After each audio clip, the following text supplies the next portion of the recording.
Okay. There's a cat. There's a cat. There's a cat behind you. I guess he's joining the show. She's a girl. I guess she's just joining the show. All right. Yeah, we got Haley as a guest star. Nice. Well, we could always use a third. Yeah. I don't know how much she'll contribute, but... What the hell? What the hell? What the hell? What the hell? What the hell? What the hell? What the hell? What the hell? What the hell? What the hell?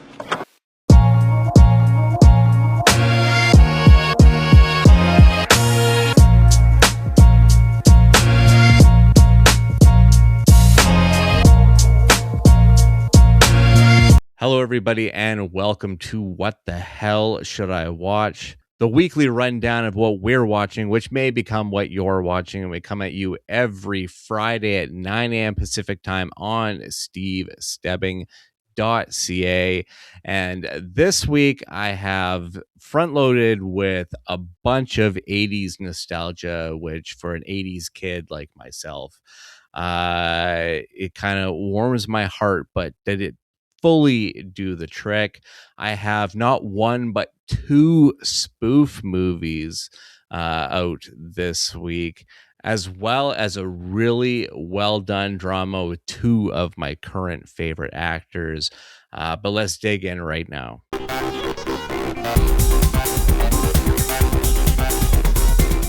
Fresh for your eyeballs this week, and this one, see, the thing about this show is, as I'm bringing these movies the week after release, sometimes with the big releases, and this movie came in with a hefty price tag. I believe it was over $200 million, and it did not land that big when it came out. I think it was at about $56 million, and I can only really see a decreasing in value because this isn't Obsession or Backrooms.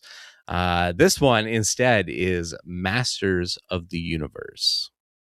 A young man on Earth discovers a fabulous secret legacy as the prince of an alien planet and must recover a magic sword and return home to protect his kingdom. Starring Nicholas Galitzine, Camila Mendes, Alison Brie, James Purefoy, Morena Baccarin, Johannes Hucker Johannesson, Johannesson, long accents, Kristen Wiig, Jared Leto, and Idris Elba. Directed by Travis Knight. And Travis Knight he already did Bumblebee. Okay. So he's already done an adaptation of something IP kind of goofy that was way better than it should have been. So I had hope for Masters of the Universe, which this IP has been kicking around for years for them to make, and it was in development and not in development, had director, had actors lined up, and finally we get this film. And let me start off by saying that Nicholas Galitzine is really well cast as Adam / He-Man. And the nostalgia is presented through him really exclusively, because even all of when he goes back to the world as an adult, he's, as a kid growing up now on Earth because he was sent there to protect him.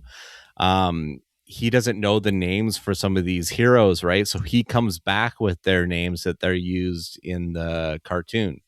So he starts calling Buddy Fisto, and he's never heard of being called Fisto. So it's like almost in a way they treat it like really goofy, and I don't know, a little bit to me came off like they were like almost embarrassed by that stuff.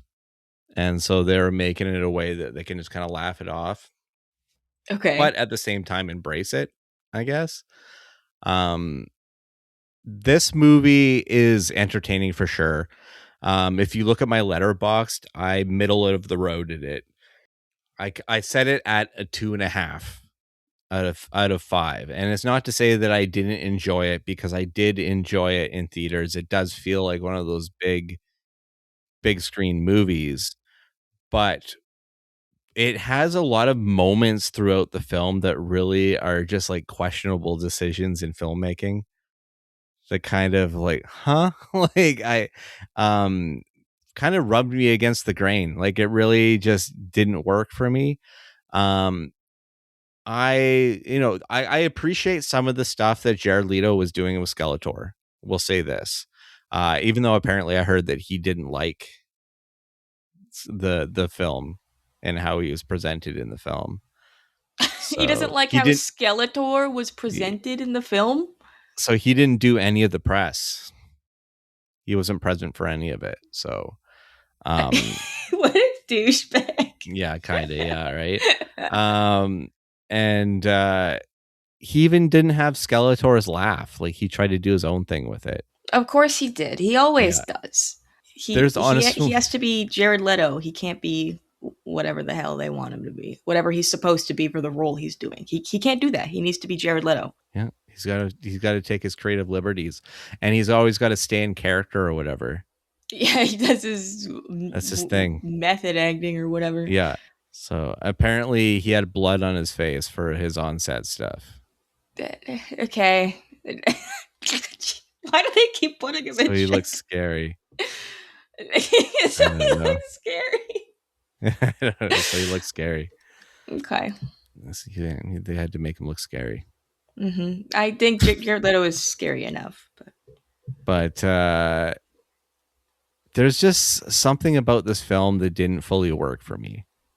But there are a lot of great things to like about this film, but it just feels like there's enough coming back the other way to kind of cancel it.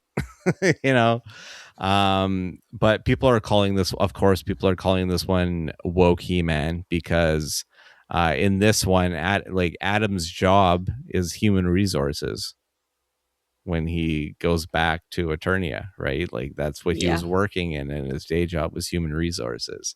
So he would rather have a dialogue than a fight. And Okay. it's kind of endearing, and I think it's where Nicholas Galitzine shines, because he's not just a good-looking face and brawn when you need it. He actually has a little bit of character and substance to him, so I think it adds to it. Other bad things, in my opinion, not enough Cringer. Cringer is like the beginning and the end. That's about it. Which is the green tiger guy. Okay, yeah. So, and there's I don't know, the people are probably all already know this by now, but there's a Dolph Lundgren cameo that I thought was quite sweet. But yeah, I mean, again, people are going to see this, or they're not going to see it. And I think the people who were going to see it probably already largely saw it in that first week, which is unfortunate for the weeks to come for Masters of the Universe. Let's get some nerdy bits here. The screenplay is done by a few different guys. Chris Butler was one of the guys on this, because Travis Knight, who directed this movie, is the creator of Laika Studios. Okay. And he's also Phil Knight's kid, and Phil Knight is Nike, created Nike. Right. Okay. But Laika is probably one of my favorite animation studios, because I think I've liked everything that came from them. So Chris Butler is a Laika Studio screenwriter. He did Missing Link, Kubo and the Two Strings, and Paranorman. Okay. Missing Link, I think, is heavily underrated. I think that movie is great. Also writing on this was Aaron and Adam Nee, who did The Lost City with Sandra Bullock and Channing Tatum. And Dave Callahan also wrote this, and he wrote every one of the Expendables movies. Okay. Interesting.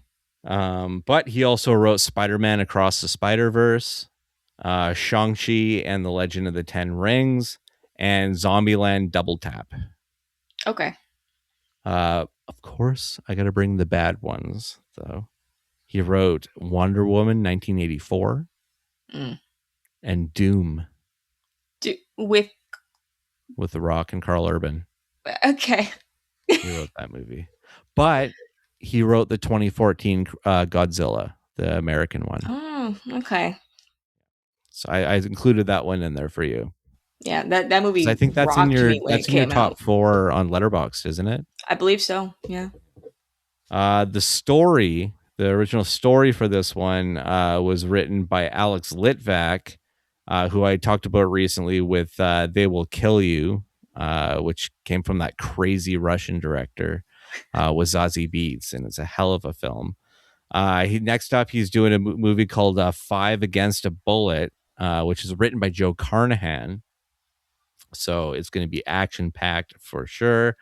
It was also written by Michael Finch, who wrote John Wick Chapter 4, finished off the John Wick story, as far as we know. I mean, John Wick dies in that movie. Spoiler. He dies. Pretty sure it's over. He dies in that film. I think that's the end. Feels like the end. But he also wrote Predators, from 2010, I believe that one was, with Adrian Brody. Okay. I wrote that one. The score for this one is done by Daniel Pemberton, who I've already talked before already twice this year, because he did the score for The Drama with Zendaya and Robert Pattinson, and Project Hail Mary did the score for that as well. The score for this one's weird. I will say that there's like this 80s hair rock to it, and The Darkness has a song in it that really kicks ass, but there's some cues in it that didn't work for me, and it felt a little over the top sometimes. I will say that about this score. It was shot by Fabian Wagner, who did Venom: The Last Dance with Tom Hardy, and Overlord, the Wyatt Russell Nazi zombie movie. You ever seen that one? Yeah, I think I have actually. That movie's crazy. He also shot a handful of episodes of Game of Thrones. And of course, I got to bring, in my opinion, watch the people come after me now. The ones that didn't work for me. He did Zack Snyder's Justice League. And that's the Schneider bots coming at me now. And Victor Frankenstein with Daniel Radcliffe and James McAvoy, written by Max Landis. That movie sucks. Sucks. Just to even just put it lightly. But yeah, Masters of the Universe. It was fun. It was colorful. It's not Thor Ragnarok. A lot of people are like, they Thor Ragnarok the Masters of the Universe, and I'm like, no, it's its own movie. It's not a Taika Waititi movie by any stretch of the imagination. It's trying to be fun, and I think it pulls it off in a lot of different parts. But if you're into an action adventure, this movie's for you this summer for sure, especially on the big screen.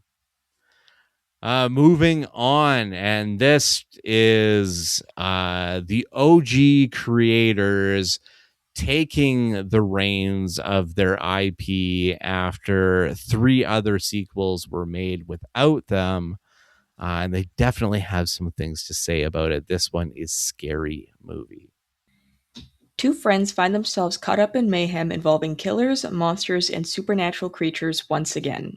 Starring Marlon Wayans, Sean Wayans, Anna Faris, and Regina Hall. Directed by Michael Titties. Titties. Titties? Titties. Mm-hmm. Perfect. We agree. It's titties, right? Yes, I think it is titties. Yeah. That was us shaking hands, by the way. Yeah, and titties. Agreeing on titties. Mike Titties. Mike Titties. Mike Titties. Anyways, yeah, Mike Titties is a guy that has worked with Marlon Wayans a bunch of times. With his more recent spoofs, none of which have been very good. I think the trending score was like 2 and like 20 and stuff like that. Because he did like a haunted house 2, the 50 Shades Blacker. I think that was another spoof that they did.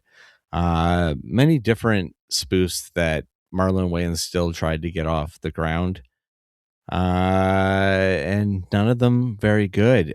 So once I kind of looked at the creative team behind Scary Movie leading up to me going to see the film, I became less and less enthused with what I could possibly be seeing. And I really think, I mean, aside from a few laughs here and there, I was kind of right on the money, because this movie is largely unfunny. It feels like, and it's kind of like weird too, but it feels like there is punching at every direction, Yeah. without kind of any sense to it. Everybody kind of gets skewered, even the trans community gets skewered, and which is kind of crazy to me because I think Marlon Wayans has a trans kid, so I'm surprised that there was like, I don't know, some of the punches there, like that feels like punching down. When you're making those kind of jokes, it feels like you're punching down. Um, but and a lot of bitterness. There definitely came across a lot of bitterness over the fact that after Scary Movie 2, they were pulled off of their own franchise. Which I mean, I agree with them. I mean, they do have a right to be bitter. Yeah. And Movie 1 and 2 are great films, and 3, 4, and 5 are not. They're very much not, because they lost the heart of what made those films work. But aside from that, there's just a lot of lazy reference.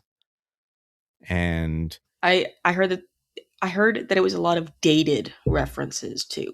yeah, well, because it was made in 24, right? They like finished it in 24. So Awesome. yeah, I mean, there's only so much. I mean, I feel like they barely got Sinners in there, because there is Sinners reference, right? Right on the cusp. But yeah, I don't know, and it does feel like that era of comedies that just doesn't work now. Yeah. And yeah, I really wasn't a fan of this film at all. Yeah. And it's funny that you say that, because I saw like the little like interview that they did or whatever that they show for the previews at Landmark. Oh yeah, I've probably seen the exact same one as them and Anna Faris. Yeah, and then they're saying like, oh, like this is our movie, like we're doing jokes from our generation that our generation likes, and we're going after everybody. And it's like, by going after everybody, you effectively make kind of nobody agree with you. Yeah, you got Like nothing. it becomes funny and relatable to nobody. Yeah, that's what I So mean. Where it was just like flailing out in every direction, and it just becomes kind of meaningless. yeah, So like it tried to be offensive and inoffensive at the same time, and as a result, did nothing. no, I think it tried to just go offensive, and Mm, yeah, to it was just just a little everybody. much. Yeah, exactly. Crazy fact: there are 11 members of the Wayans family that are credited in the cast. Oh my god. Yeah, like the whole clan, kids, grandkids, everybody. The score for this one, let's get nerdy here. The score for this one is done by Chaim Mazar, who did a horror film. I don't know if you saw this one. It's probably about 15 years old now, called The Taking of Deborah Logan. Yep. You seen that one? That one's a Yep. cool movie. Yeah, it is. And a true story film called The Iceman, with Michael Shannon plays Richard Kuklinski, who was like a killer for the mob. I think I've True been story. meaning to watch that. Him and Chris Evans. Yeah, I quite like Michael Shannon. So Yeah, Michael Shannon's the shit. yeah. He's so good. It was shot by Terry Stacy, who did the Ryan Reynolds and Samuel Jackson and Selma Hayek film sequel, The Hitman's Wife's Bodyguard, as well as the Joseph Gordon-Levitt Vancouver shot comedy 50-50, and Adventureland with Jesse Eisenberg and Kristen Stewart. I really like that movie. And another little trivia bit here. This is Anna Faris's first film to get a wide theatrical release since Overboard, which was 8 years ago. And Overboard sucked. It was a I was gonna remake say of a fun movie, and it was not good. I don't ever see Anna Faris unless it's a spoof movie. Or Mom on Right. TV for I forget 8 that show seasons exists. or something like that. Yeah. It's over now. It's been over for a while, but Right. yeah, that's where she was for at least 8 years. But yeah, I don't recommend Scary Movie whatsoever. Not my type of movie. Did not think Shocker. it was funny. And a bit of a disappointment. It was the Thursday night movie too. They didn't do Masters of the Universe early. They did Scary Movie early, and I wish they did it the other way around. Because yeah, that was lame. All right, moving on. This is definitely not lame. This is a new drama that features two actors that, if any of them appear in a film, I'm automatically interested in and put it to the top of my list. And I was hearing a lot of really, really great things about this film. And finally got the screener and was very satisfied. This one's called Carolina, Caroline. A young woman joins a charming con man on the run, leaving a trail of crime and passion as they hustle through the Southeast in search of her estranged mother. Starring Samara Weaving, Kyle Gallner, John Grease, and Kyra Sedgwick. Directed by Adam Carter Raymeyer. This is again a film that's based on making compelling character work. And at the heart of it, you have two really, really game actors with Samara Weaving and Kyle Gallner, who are incredibly likable, even if they're not always making the best decisions. Gallner as this kind of petty con man that does simple money exchange tricks to con people out of money is so charming and so compelling. And I really, really kind of love these road movies. And Kyle Gallner, between like this, Dinner in America, and Strange Darling, I don't know. This guy's got an eye for independent scripts that really, really speak and really have a great voice. And Carolina, Caroline is a great kind of Bonnie and Clyde bank robber drama thriller that I don't know. You root for these characters, and that's all down to a rich story. And Adam Raymeyer is a really interesting filmmaker. I already mentioned Dinner in America, but Snack Shack he also did as well, which is also a quite a good film. And all fairly recent films too. So he's had a few now, and it'll be really interesting as more eyeballs get on him, because I think this might be on a lot of top 10 lists for 2026, at least if not just for the first half of the year. Like, it is one of those really memorable films in my opinion, so I really, really dug it. Let's get nerdy here for a quick second. The score was done by Christopher Bear, who I've already talked about on the show before, because I talked about him on Roofman. Does another solid score for this one. It was shot by Jean-Philippe Bernier, who usually works with Adam Raymeyer, but also works for I think they're called RKSS. They're a French Canadian trio of directors. But they made Turbo Kid. I don't know if you ever seen Turbo Kid. Don't think It's so. it's awesome. It's like this 80s kind of throwback, really violent and gory post-apocalyptic film. And it's Okay. like the Turbo Kid where he's got like the power glove thing on his arm and everything, and he's got like certain weaponry and everything. Very Mad Maxy. Okay. Um, but yeah, he shot that as well as Summer of '84, which is like obviously set in the summer of '84, and these kids believe that the one friend is their neighbor is a serial killer and Oh, yeah, responsible yeah. for disappearances. It's got such a Right. bleak ending. Yeah. I loved that film. Yeah. And the people that scored that film was Lematos, which is a really, really great artist out of Montreal as well. I'm getting lost here, but I love both. I love that film company a lot. So um, their films are cool. If anybody out there hasn't seen Turbo Kid or Summer of '84, they are must sees for sure. As is Carolina Caroline. If you like Samara Weaving, if you like Kyle Gallner, if you like to see them together, it is definitely some good chemistry and really, really well shot as well, and highly, highly recommended.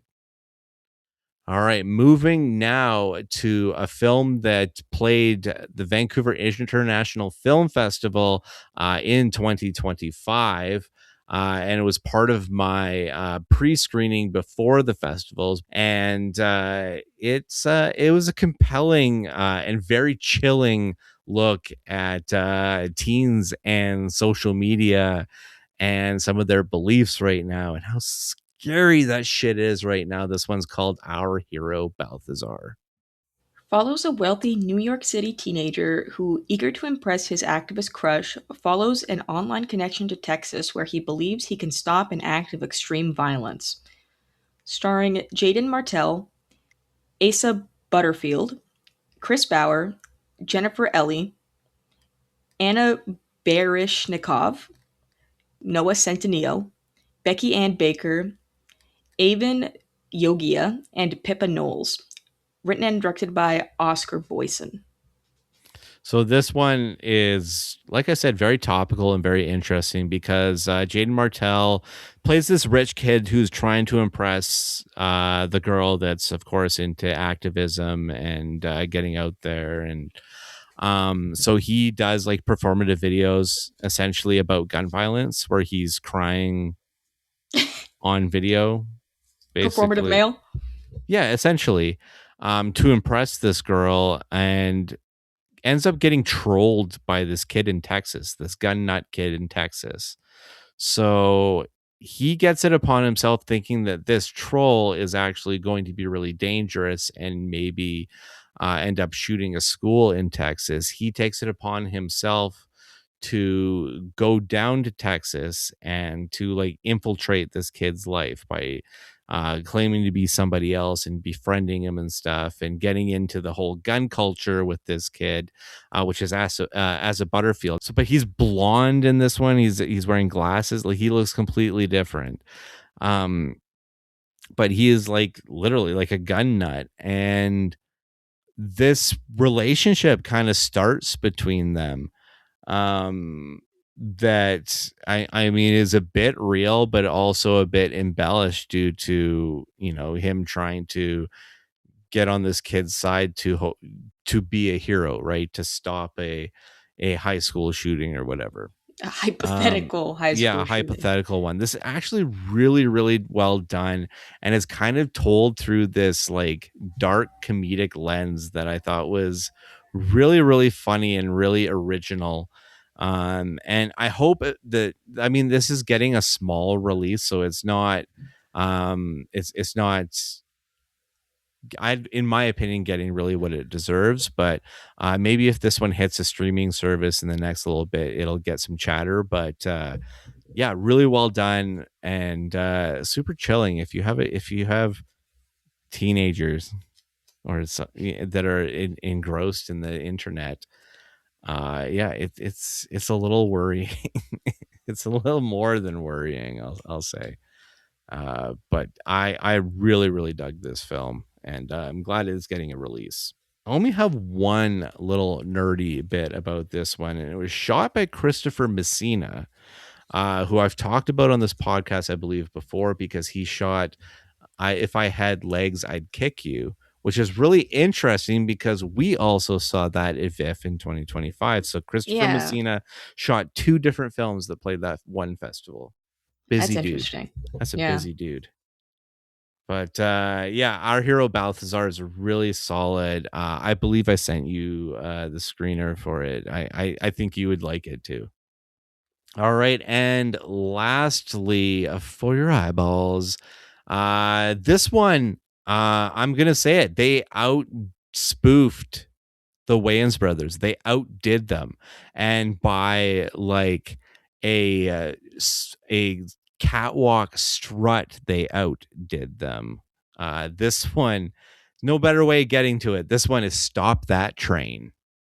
Two train stewardess BFFs switch from a dull railway to the luxurious Glamazonian Express. During a massive storm, they must work with snooty first class crew and President Gagwell to prevent disaster in LA. Starring RuPaul Charles, Ginger Minge, and Jujubee. Directed by Adam Shankman. So this is the Drag Race movie.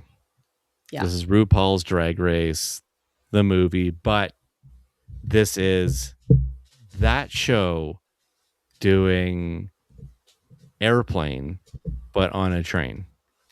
It's full spoof, like that's, and it's not exactly doing Airplane, but it's the thing that I can kind of connect with this film. Like it is in that realm. It's travel. It's disaster comedy through travel. And RuPaul is the President Gagwell. And Ginger Minge and Jujubee are the two best friends, and they are absolutely adorable in this movie.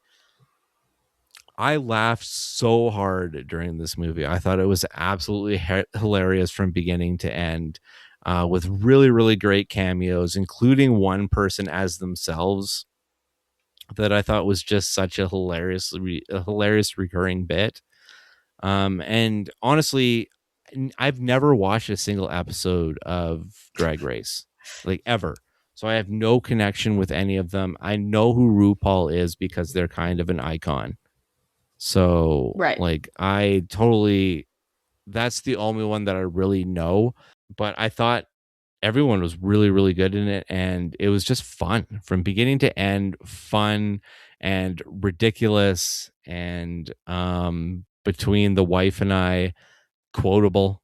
I mean, there's so many funny things to this film. And I really thought it was great. I was really absolutely surprised by this one. Again, only one little nerdy bit about this film. The score for it was done by Jacques Broutbar, who did the score for Bob Trevino Likes It, which I reviewed on this show before with Barbie Ferreira, and I fucking love that movie. Well worth checking out if you haven't seen it before. As is Stop That Train. This isn't like I like this is a very gay movie, obviously, but it's just so much goddamn fun, and it's fun with drag queens, and the only people that are going to be scared of this movie are Republicans. That's a positive to me. That's a positive. That's absolutely a positive. All right, so let's move on to some things I added to my library.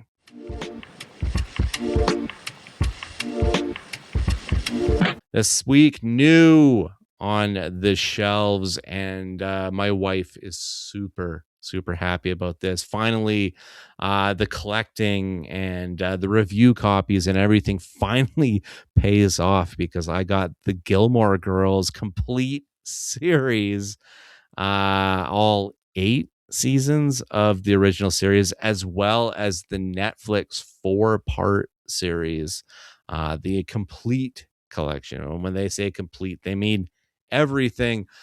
No commentaries though, so I don't know exactly what gives with that. That's very unfortunate that the Paladinos and everybody couldn't give a little insight on that, because when you get a complete set, I feel like you should give just a little more, just a little more. Also on Blu-ray, I've been really excited to check this one out, but I got Twinless. This one has Dylan O'Brien in it, and the writer and director also stars in it, James Sweeney. And they play a couple of guys coping with some grief as they play this.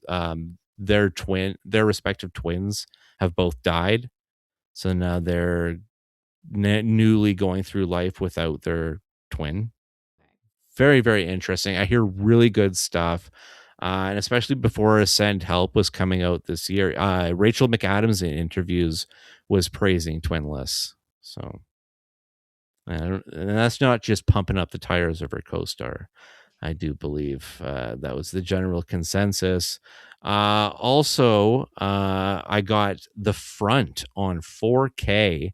And this is a film was directed by Martin Ritt and starred Woody Allen. And it's a rare film that Woody Allen would star in and not direct himself and not write at all. But he wanted to work with Martin Ritt. And he plays essentially a writer, a guy that poses as a writer to submit screenplays for blacklisted writers during the communist kind of witch hunt shakedown, when they were blacklisting writers and they were committing suicide like crazy. So interesting stuff, especially if you kind of read about like Dalton Trumbo and you even watch the movie with Bryan Cranston. Kind of interesting stuff. Another related movie I got on 4K as well is called George Stevens, A Filmmaker's Journey. And George Stevens, he did like Shane, giant, like kind of big grand productions on a very focused era of filmmaking. And his son, actually, George Stevens Jr., is actually the director on this one. So I heard a lot of good things about that. So excited to see that. And I don't know if you ever got into this show, but on DVD, because they don't have a Blu-ray for this one, but I got the complete series of You. Oh yeah, with Penn Badgley. Did you watch this series? Yeah. It's just DVD. It's not. Yeah, they didn't do a Blu-ray release for it. That is so weird. Because it is a high def show when it's on Netflix, right? Yeah, and it was crazy popular. Yeah. So, and just the fact that it's like it's new age. So you'd think they would release it not in primitive DVD. Yeah, no, it's just, I don't know. just DVD. It's just weird. Yeah, I was a little disappointed about that. I was kind of disappointed that the recent Robot Chicken wasn't in Blu-ray. It's just DVD as well. Like Robot Chicken, I can kind of understand just because it's like a legacy show. Mm-hmm. And like that's kind of the vibe, right? Like to watch it in lower def. But still odd that the option isn't there. Yeah, that's what I feel. They should at least have the option. Yeah. But yeah, those are what I added this week. Butt time.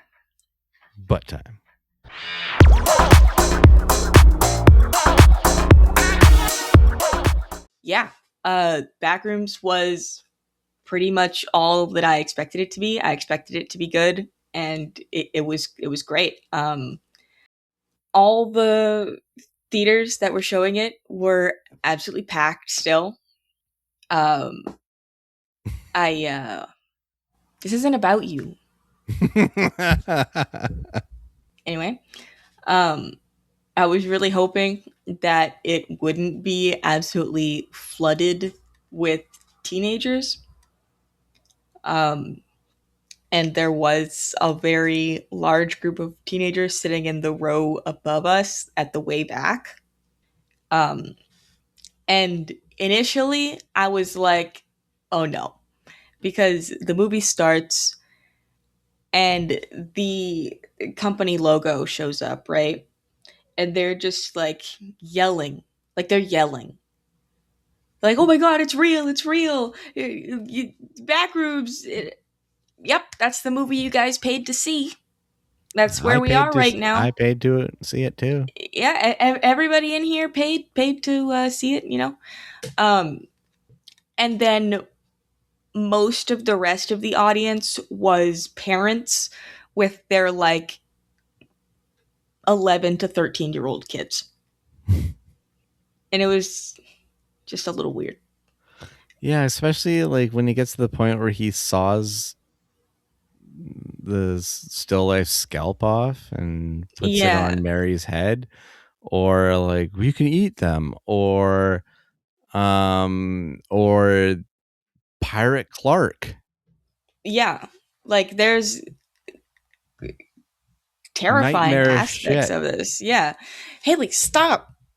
She's shaking the camera. She's rubbing herself on the computer. Stop. No, I'm not telling you to do it harder.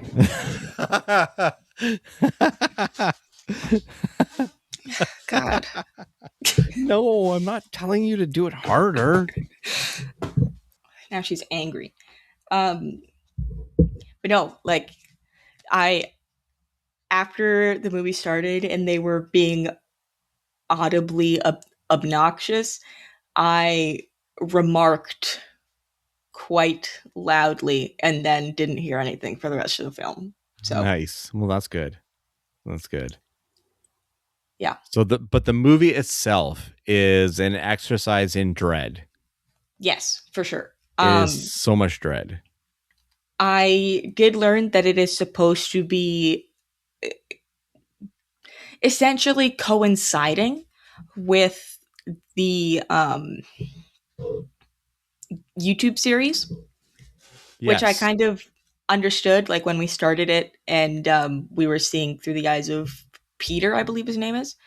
It's not stated in the movie, but in the series, we're told that this company agent's name is Peter. Yeah, like it set design. I mean, set design alone is everything with this film. Do you know where I they mean, shot like it? it was shot here. Yeah, so that 30,000 feet of Backrooms is in Vancouver. Yeah, and that's terrifying. It, honestly, I just quick like I want to hear more of your thoughts on it, but I just quickly want to say that between this and Obsession, I'm feeling like I'm starting to understand what horror is to even your generation, because you're part of Curry Barker's generation for sure. Mm-hmm. But you're also part of Kane's generation. It's within that 5-10 year gap, right? So Yeah, Kane just turned 20. Oblivion and nothingness seems to be the void. Seems to be a driving fear for that Gen Z. yeah. Really, it's kind of crazy. But it's certainly recognizable, and I can understand it. I mean, And because I've become obsessed with certain things through it because of it. You know what I mean? Because yeah. I can understand it. And another big aspect is the manipulation of our reality. The manipulation and the soulless recreation, because we see that in everyday life. I mean, I think the most universal example, albeit kind of ridiculous one, would be look at modern McDonald's. Mm-hmm. I mean, think about what it used to be in the 90s and early 2000s and what it is now. It's become a corporate shell of its former self, Mm-hmm. Mm-hmm. but they still kind of market to kids. But then you go to one and it's like, it feels McCafe. like, yeah, like it feels like somewhere that you're not supposed to be as a child anymore. Mm-hmm. Um, and that, yeah, like I said, that's a big theme as well, because it is just something that the Gen Z generation, I think specifically, is largely going through, because all of these changes, all of these shifts have started happening in our generation, like in our early to late teens, is when all of this started happening, when we were still children.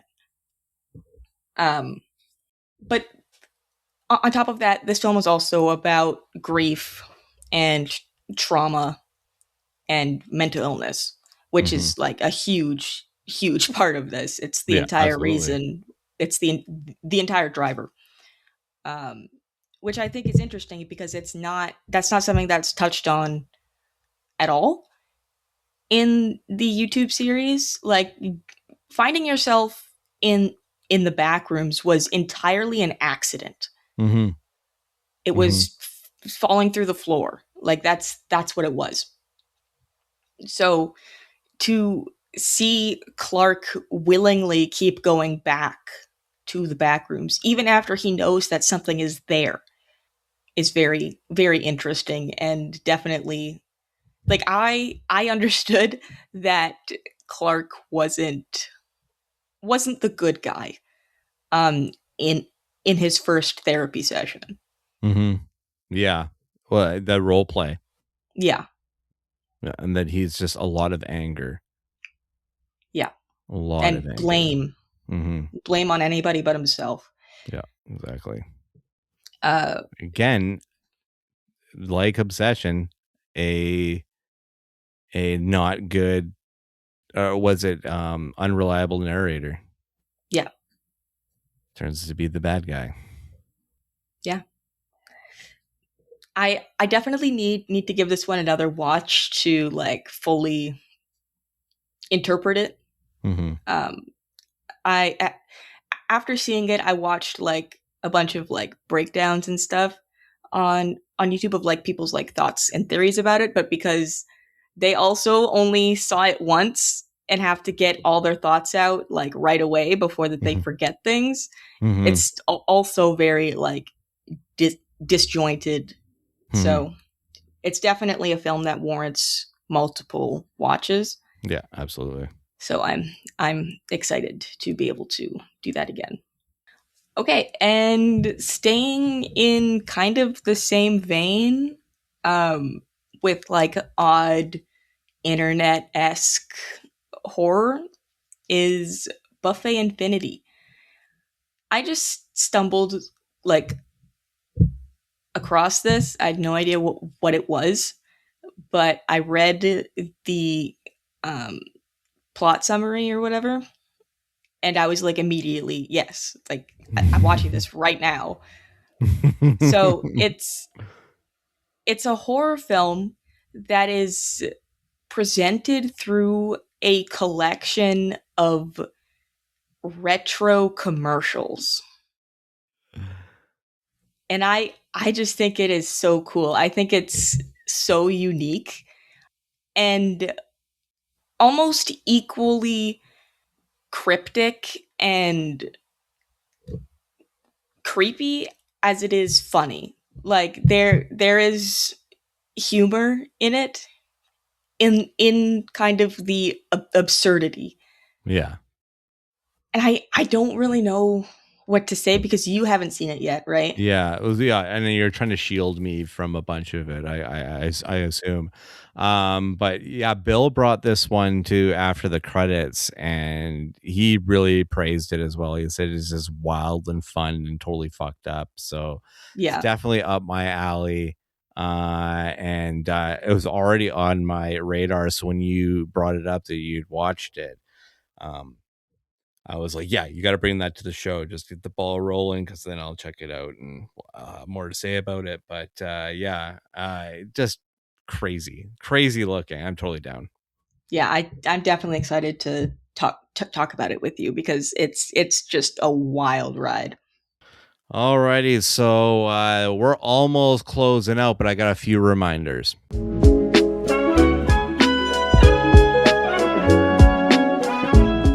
Yes, on DVD, as we just so lovingly called the more shittier of the pressings, a Canadian made film with Longlegs actress Micah Monroe in it, called In Cold Light, is now available. Actually, it's been available for a little while, but I got my copy of it.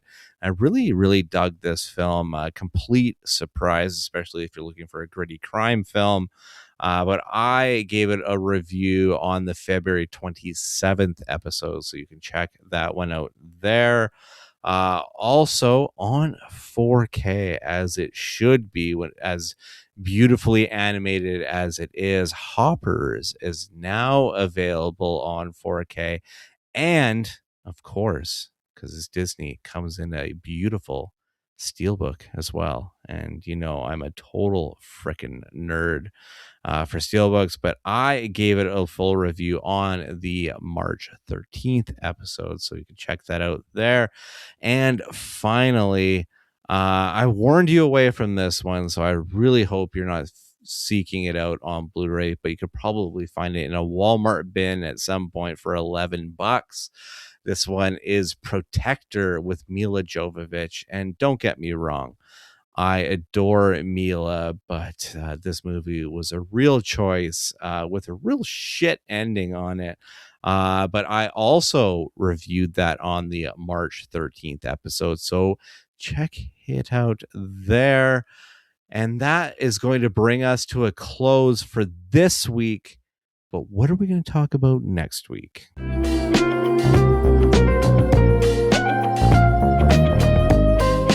That's right. Next week on the show, Steven Spielberg going back to making some alien stuff. I think this is his 6th time of making an alien related film, but I have no idea really what this film is about because the trailers are super, super vague. But it's called Disclosure Day. Oh, yeah. And so far the reviews are really good. So I'm excited to see it's Spielberg. It's Spielberg. I get like a giddy little, like, he's my generation of filmmaker. Like I get giddy when he makes films. They just make such a special film. Also out that we're going to talk about Leviticus. This trailer has been playing before Obsession.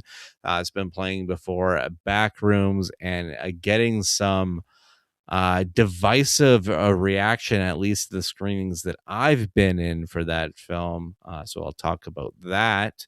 Also, hopefully, I will get a chance to watch the new martial arts epic film, The Furious. Been really excited for that one.